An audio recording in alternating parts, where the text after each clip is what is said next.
AudioJungle.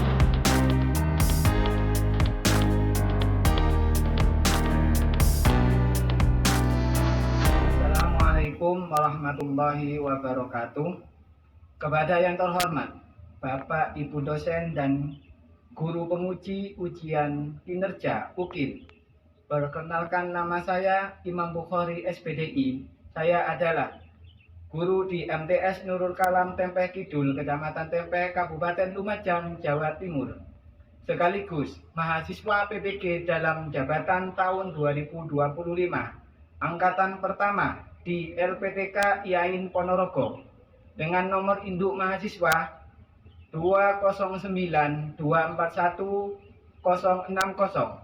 Pada hari ini, Sabtu, tanggal 10 Mei tahun 2025, saya akan melaksanakan praktik ujian kinerja atau UKIN di MTS Nurul Kalam Tempeh Kidul, Kecamatan Tempeh, Kabupaten Lumajang, Jawa Timur. Praktek pembelajaran ini saya laksanakan pada kelas 7 dengan tema sholat fardu dalam keadaan tertentu. Berikut adalah video UKIN saya. Selamat menyaksikan. Wassalamualaikum warahmatullahi wabarakatuh. Assalamualaikum warahmatullahi wabarakatuh.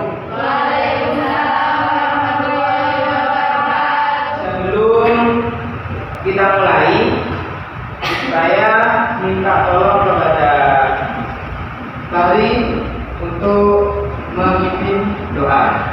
Jadi sebelum kita mulai pelajaran pada siang hari ini, kita dianjurkan untuk berdoa dulu. Ayo Mas Fahri, dipimpin doa. Berdoa mulai.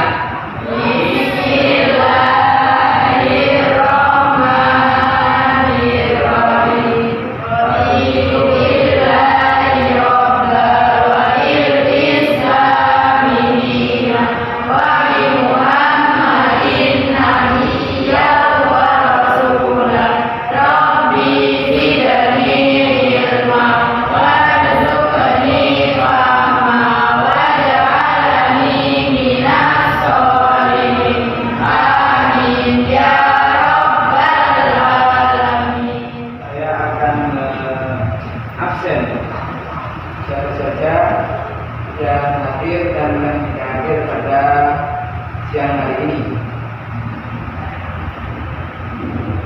Lama? Iya.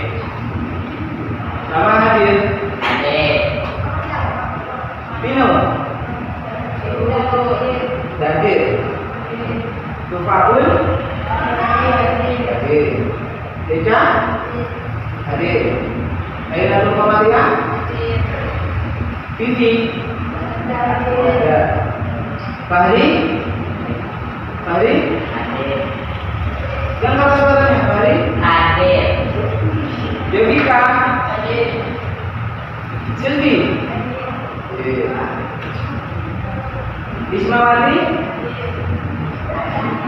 Yunia? Fitri? Hadir. Terima kasih.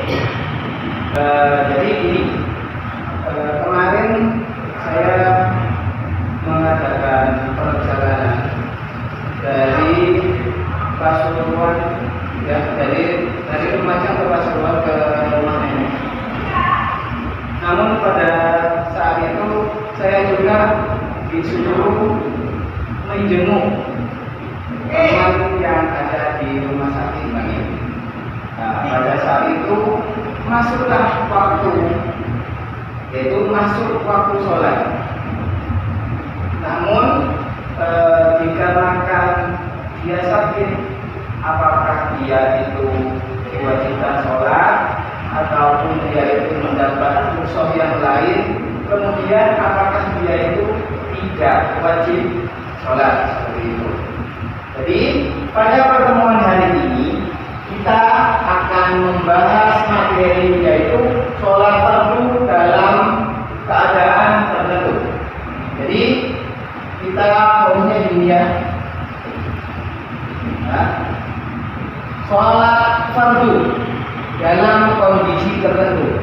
Sholat karena sholat itu merupakan tiang agama, maka manusia diwajibkan untuk tetap melaksanakan sholat. Jadi manusia diwajibkan tetap melaksanakan sholat karena sholat itu merupakan termasuk tiang agama. Sebagaimana firman Allah, "Wa ma khalaqnal jinna wal insa illa liya'budun." Jadi bahwasanya Allah menciptakan manusia dan jin itu fungsinya untuk beribadah kepada Allah. Sebelum kita mengarah ke sholat, ke pengertian sholat fardu dalam keadaan kondisi tertentu, kita mengingat pelajaran yang kemarin, yaitu sholat fardu berjamaah, sholat fardu Jumat. Kemudian habis itu kita mempelajari sholat fardu dalam keadaan. Tujuan dari pembelajaran ini yaitu kalian dapat, siswa dapat menjelaskan pengertian sholat fardu dalam kondisi tertentu. Jadi kalian setelah mengikuti pembelajaran ini, kalian bisa menjelaskan pengertian dari sholat fardu dalam keadaan tertentu. Kemudian yang kedua, siswa dapat menggambarkan berbagai sebab yang memperbolehkannya pelaksanaan sholat fardu dalam kondisi tertentu. Yang ketiga, siswa dapat menguraikan tata cara pelaksanaan atau biasa disebut dengan siswa dapat mempraktekkan serta memberikan pengarahan. Jadi tata cara untuk sholat melaksanakan sholat itu seperti ini urutannya. Kalau misalkan dalam keadaan ini seperti ini, jadi seperti itu. Tujuan pembelajaran yang keempat, yaitu siswa dapat mendemonstrasikan pelaksanaan sholat fardu dalam kondisi tertentu. Jadi setelah mempelajari ini, kalian bisa mengetahui dari definisi atau pengertian dari sholat fardu dalam keadaan tertentu. Yang kedua, kalian bisa mengetahui tata cara melaksanakan sholat fardu dalam keadaan tertentu. Dan yang terakhir, kalian itu bisa mempraktekkan sholat fardu dalam keadaan tertentu. Kita mulai pembelajaran ini. Saya bertanya dulu, apakah kalian pernah membaca buku yang terkait dengan sholat fardu dalam keadaan tertentu? Ayo, siapa yang pernah baca itu? Pernah? Iya atau tidak? Hah? Iya. Iya atau tidak? Iya. Ya. Kemudian apakah kalian itu ingin menguasai materi pelajaran dengan baik? Iya. Yang ketiga, apakah kalian sudah siap melaksanakan pembelajaran dengan metode e-learning ataupun diskusi? Iya. Masih siap? Iya. Siap mengikuti pembelajaran? Iya. Terima kasih. Jadi kita sudah sampai ke pengertian sholat fardu dalam kondisi tertentu. Jika kalian masih ingat, yaitu bahwa sholat fardu merupakan ibadah yang paling tinggi derajatnya dibanding ibadah-ibadah lainnya. Sebagaimana firman sholat tanha 'anil fahsya'i wal munkar, bahwasanya sholat itu dapat mencegah dari perbuatan apa saja, perbuatan jahat dan munkar, kan seperti itu. Kemudian dengan begitu tingginya Allah mewajibkan bagi seluruh umat Islam itu untuk melaksanakan sholat, yaitu syaratnya yaitu bagi mereka yang sudah balik. Jadi syarat untuk melakukan sholat yaitu kalian itu harus balik. Apa balik? Balik itu yaitu bisa mengetahui atau bisa diartikan dengan tamyiz, mengetahui mana yang baik dan mana yang buruk. Setelah itu, jadi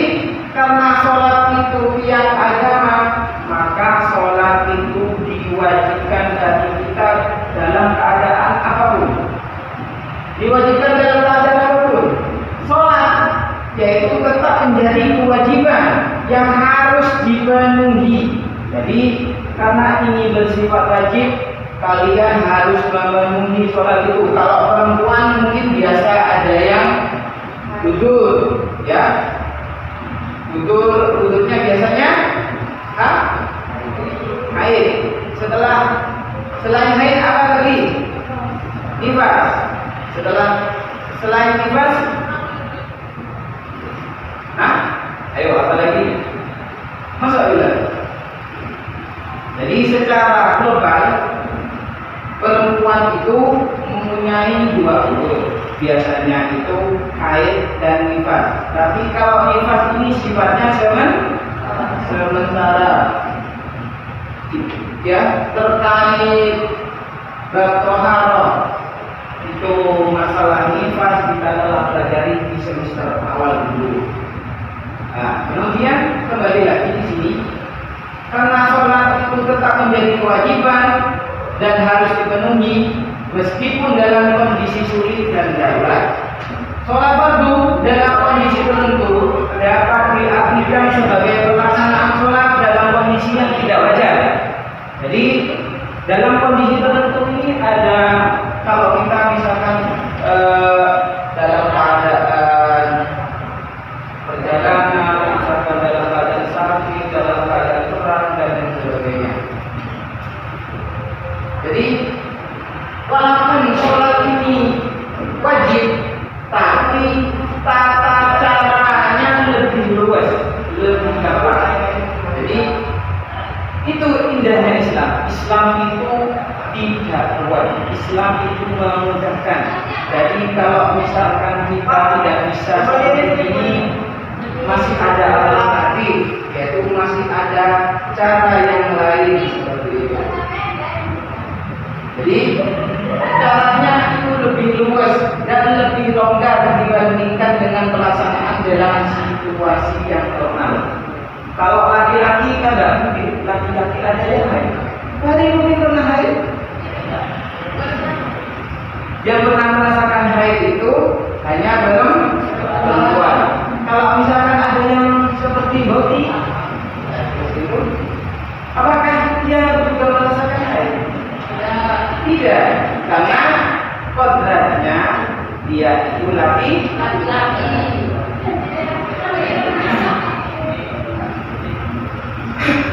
Apakah ada dalilnya terkait melaksanakan sholat dalam keadaan tertentu? Pasti ada dong. Seperti ayat Al-Quran, contohnya sebagaimana firman Allah yaitu wa idza kunta fihim wa amatahum shalawatu wa taqum qa'imatun minhum ma'akum yadkhulul yakum fa'idza sajadu falyakunu min rabbikum wal qa'imatun aqallu lam yusallu falyusallu ma'aka wal yadkhulu hidrakum wa awsihatikum ila akhirih. Jadi dalam Quran surat An-Nisa ayat 102 yang artinya, dan apabila engkau wahai Muhammad berada di tengah-tengah perjalanan lalu engkau hendak melaksanakan sholat bersama mereka, maka hendaklah segolongan dari mereka itu berdiri duduk. Jadi kalau misalkan kita dalam perjalanan, maka Allah itu tetap mewajibkan kita untuk sholat. Jadi Allah memberitakan kepada Nabi Muhammad bahwasanya berdiri di sini yaitu melaksanakan sholat. Kalau misalkan dalam keadaan perjalanan, kemudian dalam keadaan perang dan lain sebagainya, kalau ini lebih spesifik ke perang, ya. Jadi kalau misalkan kita dalam keadaan perang, maka Allah tetap mewajibkan yaitu untuk melaksanakan sholat. Kemudian ada yang menyandang senjata. Jadi kalau misalkan ada ya kondisi kita itu dalam keadaan perang, maka kita tetap melaksanakan sholat. Tapi sholatnya seperti apa? Nanti kalian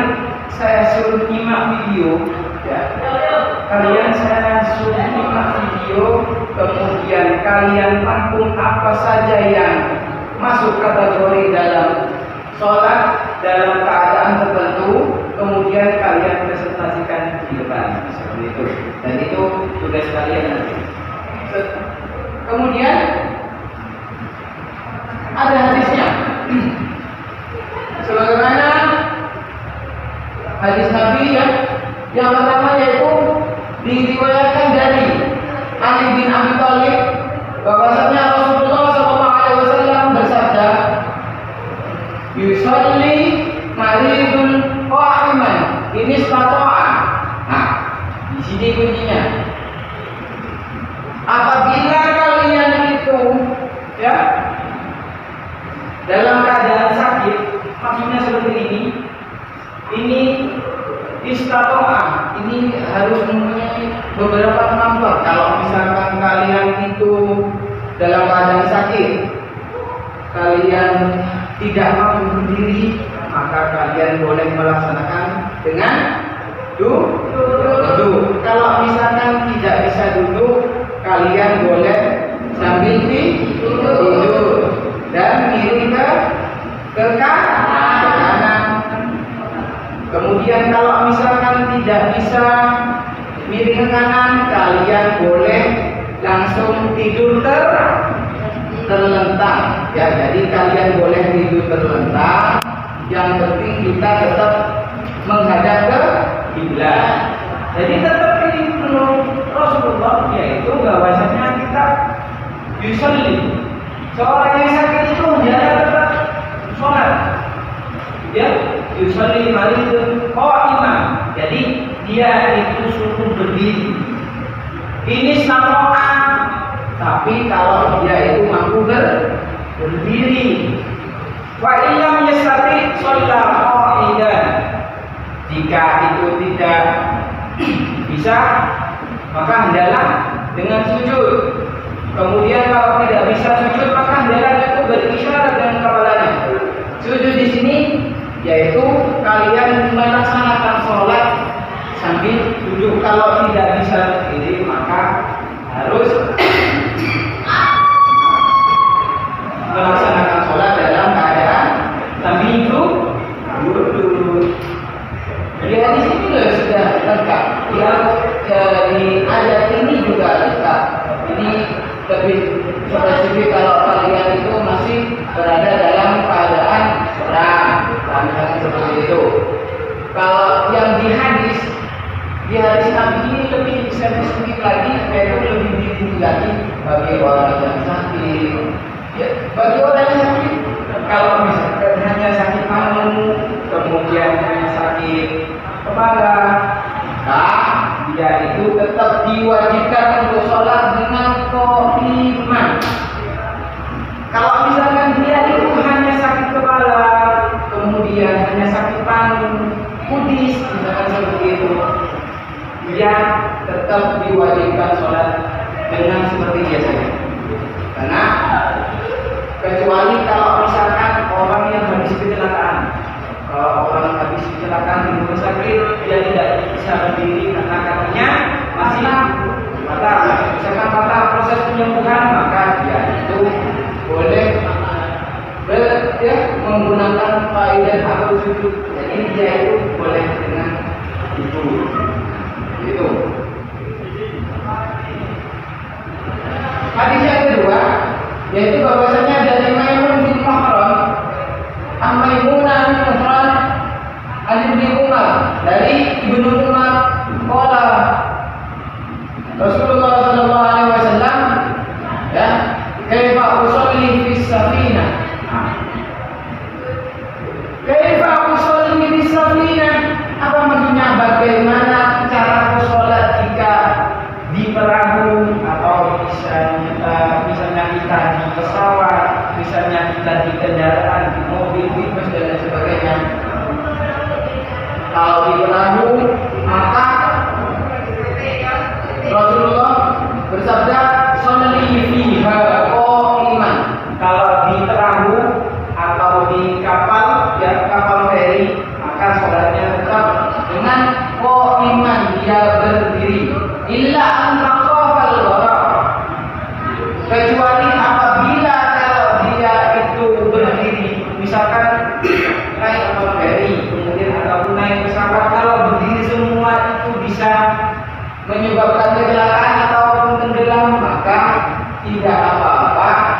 kita itu melaksanakan dengan duduk seperti itu. Pembelajaran hari ini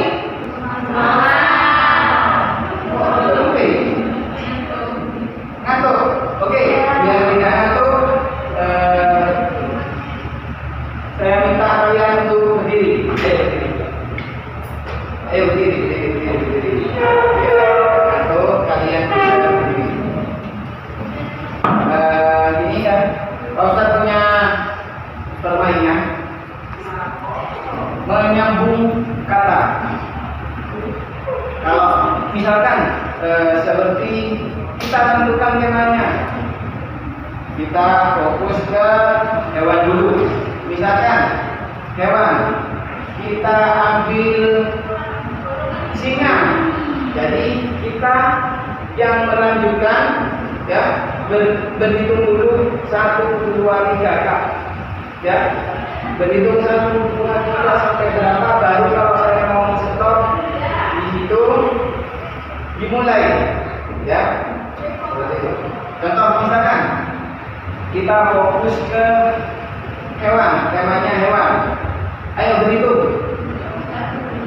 Yang keras. 1, 2, 3, 4, 5, 6, 8, 9, 10, 11, 12, 13, 14. Stop. Anjing.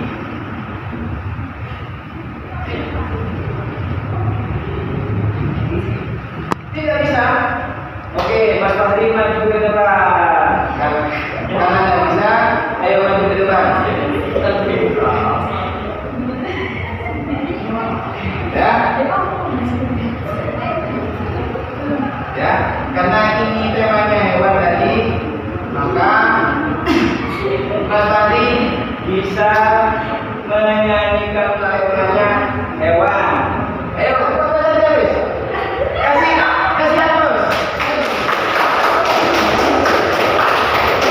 Bukan temanya hewan, ayo.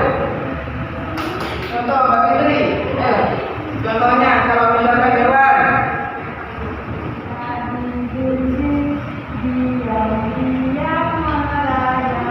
Datang seekor nyamuk lalu diangkat.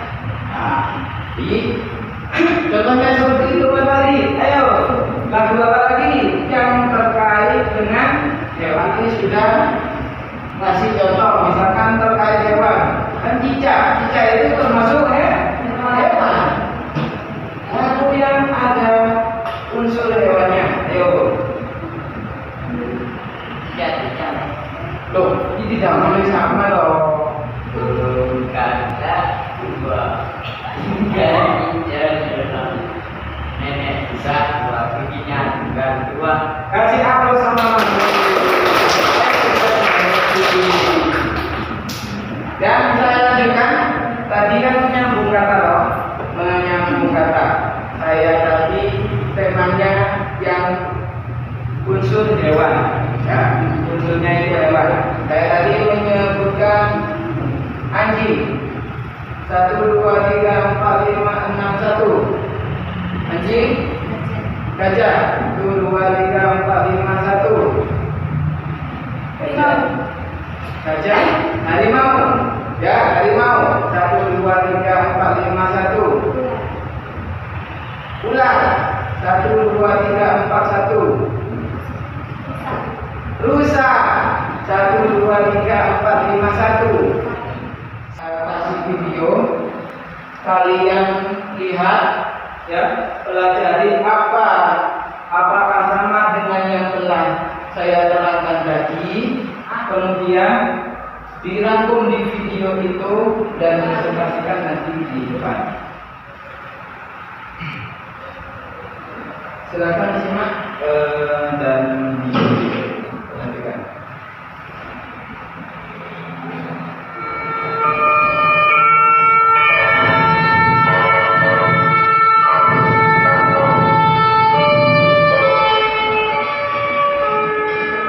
Assalamualaikum. Berjumpa kembali dengan pelajaran ini. Kali ini kita bahas materi kelas 7 tentang sholat dalam keadaan darurat. Jangan untuk menyimak video ini sampai habis agar kalian tidak gagal paham. Sholat adalah tiara agama. Seseorang dapat dikategorikan sebagai muslim apabila ia melaksanakan sholat. Namun ada kalanya seorang muslim terkadang mengalami kendala dalam melaksanakan kewajiban ini. Kondisi tersebut adalah berupa keadaan yang sifatnya darurat. Contohnya ketika dalam perjalanan dari kegiatan interaktifnya.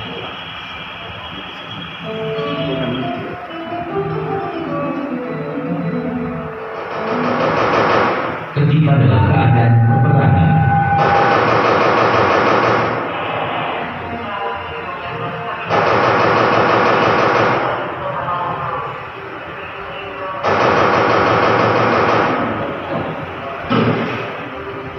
Dan dalam keadaan sakit berat.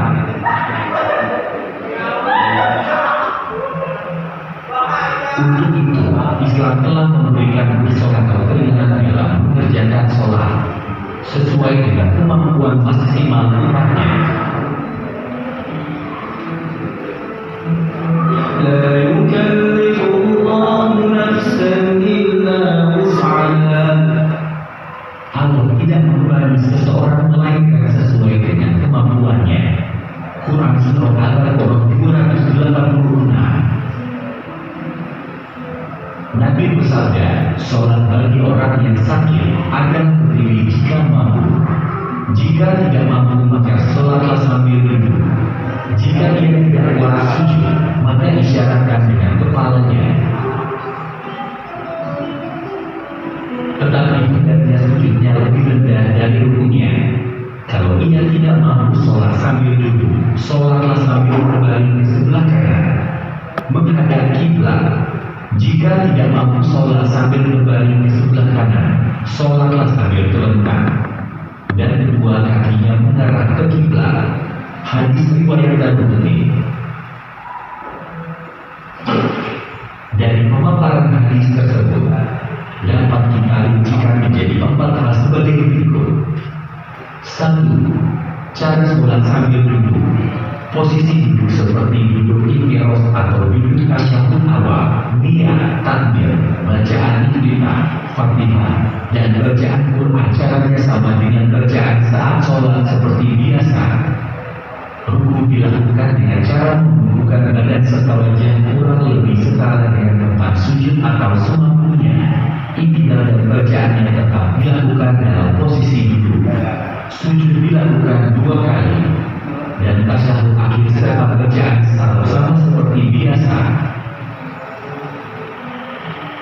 Cara sholat sambil berbaring pada langit dilakukan dengan menghadapkan tubuh ke arah kiblat atau miring ke kanan. Semua bacaan sama dengan sholat ketika berdiri. Ketiga, sholat dengan tidur terlentang dengan cara kepala ditinggikan dengan bantal dan muka diarahkan ke kiblat, lalu berniat sholat. Rukuk dan sujud cukup dengan kedipan mata. Bila masih tidak bisa, cukup dengan hati selama masih sadar. Dan bacaan sholat sama seperti biasa. Yang keempat adalah sholat dengan isyarat, yaitu dengan cara menghadapkan tubuh ke arah kiblat. Ini dilakukan apabila seseorang benar-benar dalam keadaan sakit parah, sehingga tidak memungkinkan untuk melakukan gerakan sholat seperti biasanya. Dan bacaan sholat sama dengan bacaan seperti dalam keadaan biasa. Berikutnya adalah tata cara sholat dalam kendaraan. Hal ini termasuk dalam kategori sholat dalam keadaan darurat, terutama jika tidak memungkinkan untuk melakukan sholat secara sempurna. Bersuci atau wudhu bila tidak memungkinkan karena keterbatasan air, boleh diganti dengan tayamum. Jika tidak memungkinkan sholat sambil berdiri, maka boleh sholat dengan duduk semampunya.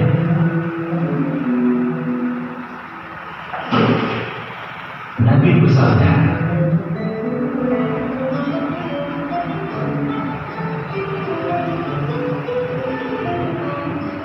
Sholatlah sambil berdiri. Jika tidak mampu, sambil duduk.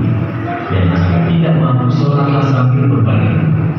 Hadis riwayat Bukhari. Jika di atas kendaraan mampu sholat sambil menghadap kiblat, maka wajib menghadap kiblat. Namun jika tidak memungkinkan, maka boleh menghadap kedua arah kendaraan.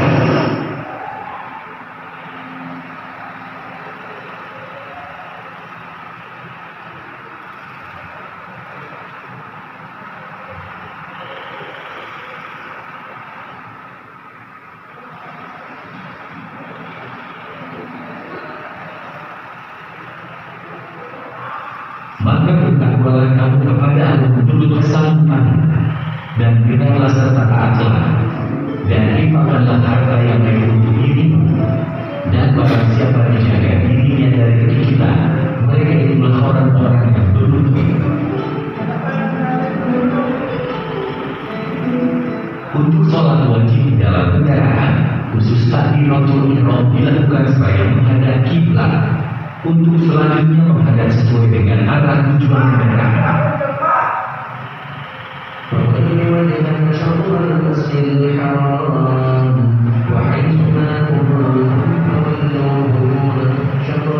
Maka hadapkanlah wajahmu ke arah Masjidil Haram, dan di mana saja kamu berada, hadapkanlah wajahmu ke arah itu.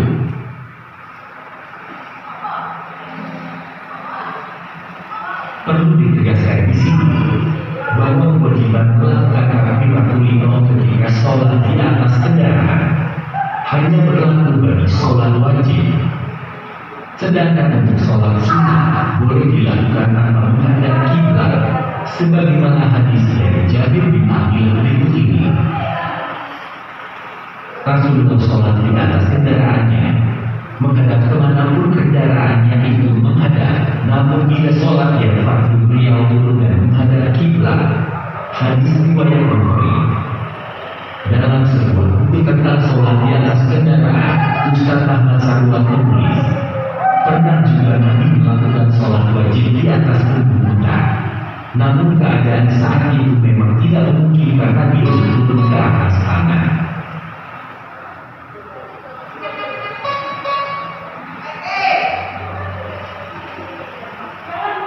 Hal ini disebabkan karena saat itu sedang terjadi hujan yang menyebabkan tanahnya menjadi becek atau tumpul.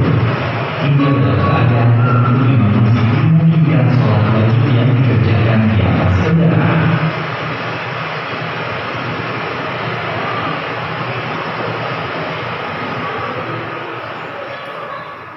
Demikian video pembelajaran untuk pertemuan Dua kelompok, karena yang hanya ini, maka nanti setiap kelompok mempresentasikan hasilnya seperti itu. Masih kurang ada ini saya tambahkan ini. Kurang nanti hasilnya itu ada yang menerangkan hasil memaparkan hasil diskusinya, kemudian salah satunya ada yang mempraktekkan seperti itu. Ya, iya boleh.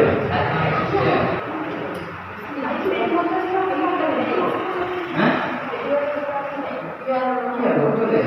Jembatan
Selama berjalan menempuh masih dapat guru dan kendaraan, silakan melakukan sholat jamak dan kosor.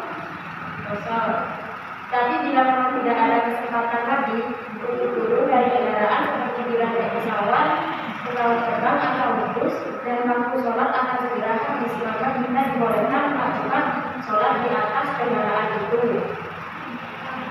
Setelah melakukan kedua pakaianmu, cara sholat di kendaraan yaitu seperti yang saya bacakan. 1. Duduk tegak di kursi kendaraan menghadap ke depan, kemudian niat sholat. 2.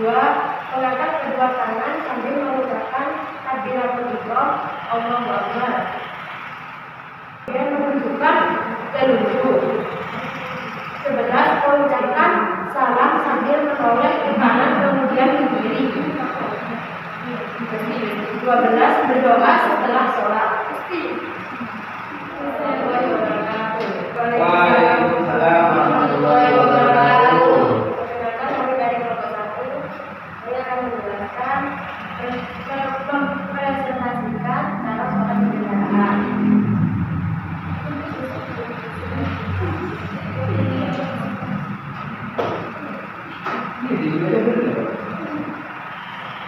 Selama berjalan menempuh masih dapat guru dan kendaraan, silakan melakukan sholat jamak dan kosor.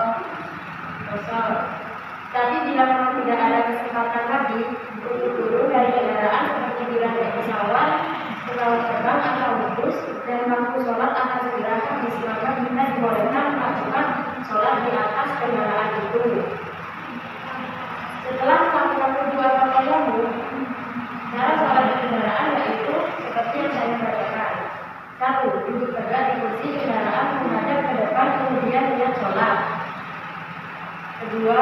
Mengangkat kedua tangan sambil mengucapkan takbiratul ihram, Allahu Akbar. Kemudian menunjukkan telunjuk. 11. Mengucapkan salam sambil menoleh ke kanan kemudian ke kiri.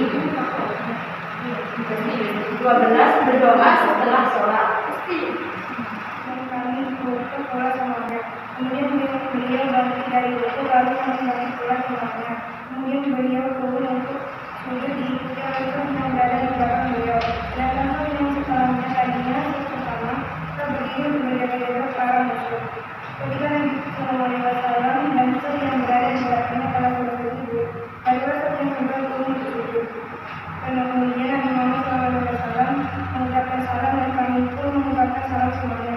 Jadi berkata, bagaimana yang dilakukan oleh para penjaga kalian bersama para pengikutnya? Berdasarkan hadis di atas, maka kaifayah tata cara sholat tahu yang dilaksanakan jika musuh berada di area kiblat sebagai berikut. 1. Imam membagi jamaah menjadi 2 shaf, shaf pertama dan shaf kedua. 2. Ketika dia datang memulai semua berjaga lalu sholat 1 rakaat bersama beliau dan sholat beliau yang sekitar. Kemudian beliau duduk dengan sholat kedua mencapai selama rakaat mereka menjadi setelah itu beliau salam bersama mereka mengatakan telah mengucapkan kepada kami yang dari Al-Quran dari kami bisa melihat seluruh kami bersolat di wilayah Islam lalu dari menceritakan masalah Qais Al-Qamah Muhammad Ibnu Rashid Al-Jati dari Al-Qamah Al-Jati. Jika berada dalam keadaan yang jauh sekali karena berkesalahannya pertama ini dapat dari suatu keadaan yang dalam keterangan antara kaum kiranya bukan dari mereka dan dari sebagainya, maka tidak menunjukkan dari kaum dalam beda kemudian dan tidak dapat menunjukkan mereka sebagai dari kendaraan dan tidak dapat berbeda jika mereka sudah melaksanakan dan tetap mengerjakan sholat bila berjalan kaki menuju keluarga atau yang kendaraan yang tidak atau tidak dan tidak melakukan kendaraan dari sholat sebabkan karena mereka dalam keadaan jujur seperti memikul secara menyambung dengan sholat ini. Kalau tidak, kita bisa memahami bahwa sholat berjamaah adalah sholat ini. Kalau sholat berjamaah bersama sebuah sholat. Mungkin ada yang ditanyakan?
Terima kasih untuk kelompok 2, silakan bisa kembali ke tempatnya.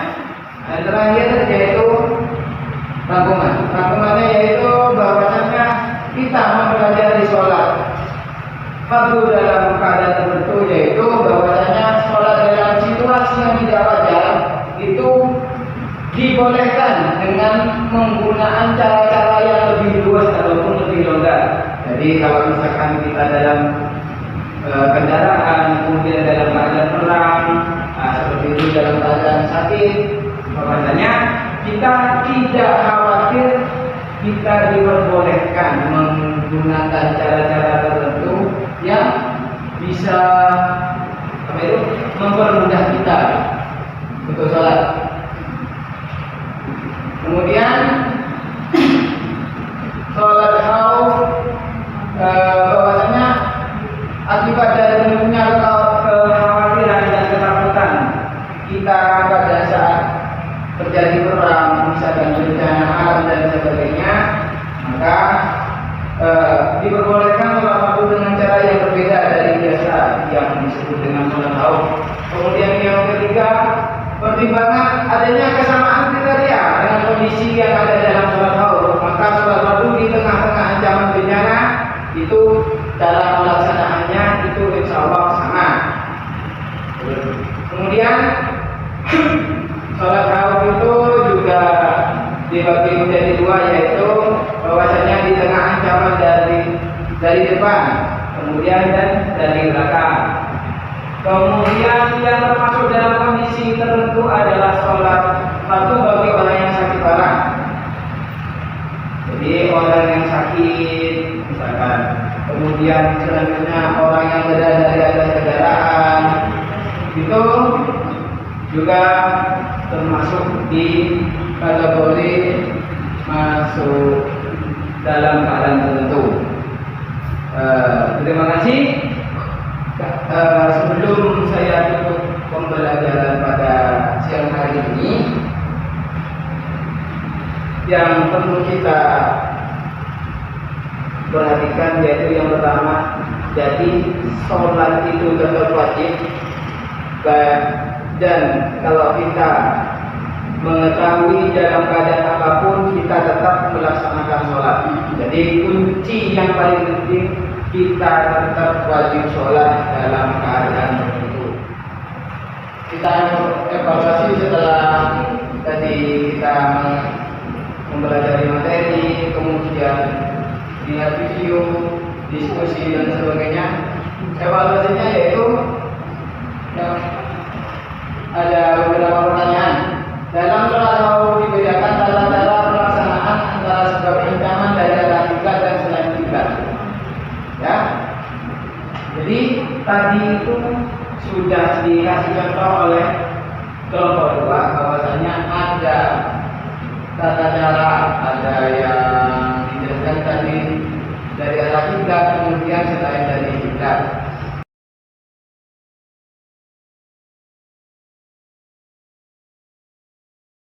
Salah satu murid ya, monggo Mbak Junia untuk doa, ikuti doanya dulu.